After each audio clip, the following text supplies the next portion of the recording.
What's inside JLPT N5 Day 6 Listening Part 3. This is the third video of this module. First one, second one, this video, and fourth one, Part 3 Verbal Expressions. We are now here. 問題3。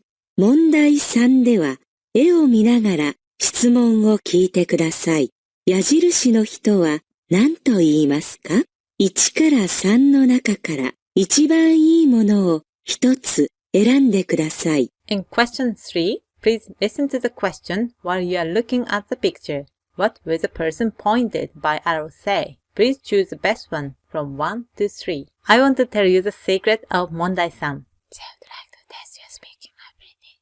Can you get it? No? Alright, I'll tell you. JLPT would like to test your speaking ability, but it is impossible to run one-to-one speaking assessment. It's just costly. So JLPT choose the other method. JLPT assumes if you can choose the correct answer, you prove your ability to say appropriate expression in a certain setting. So you are asked, can you show us that you can communicate properly in a certain setting? So the person pointed by arrow is you. In 問題3, you'll see an illustration and listen to a description of a situation. This illustration is very important. Why? Do you remember the aim of 問題3? Yes, JLPT wants to assess your speaking ability. 問題3 asks you what you say in a given situation. How does JLPT show you a given situation?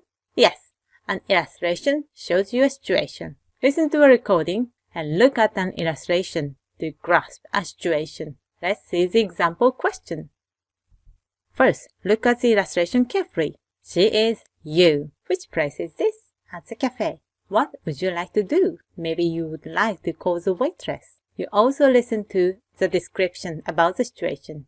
レストランでお店の人を呼びます。何と言いますか？レストランでお店の人を呼びます。何と言いますか？ Then you will listen to the choices. In 問題3, the choices are not printed on the question booklet. You need to listen the choices and choose the correct one. Top tip. Think what you'll say if you are in this situation. It makes it easier to find the answer. 1、いらっしゃいませ。2、失礼しました。3、すみません。In the exam, you listen to the choices once, but this time, let's listen again. 1、いらっしゃいませ。2、失礼しました。3、すみません。Did you get it? Yes, すみません. Excuse me. Number 3 is the answer. Top tip 4. This is not only a listening test, but a kind of speaking test. Top tip 5. You cannot read the choices. Think what you say in the given setting and listen to the choices. It'll be easier to find the correct answer. If you love this tutorial, don't forget to like the video. Do you know someone who might be interested in this video? Please share. If you are interested in learning authentic Japanese, please subscribe to my channel and turn on the bell mark. You can get the notification when I upload a new tutorial. Thank you for watching. See you soon. またね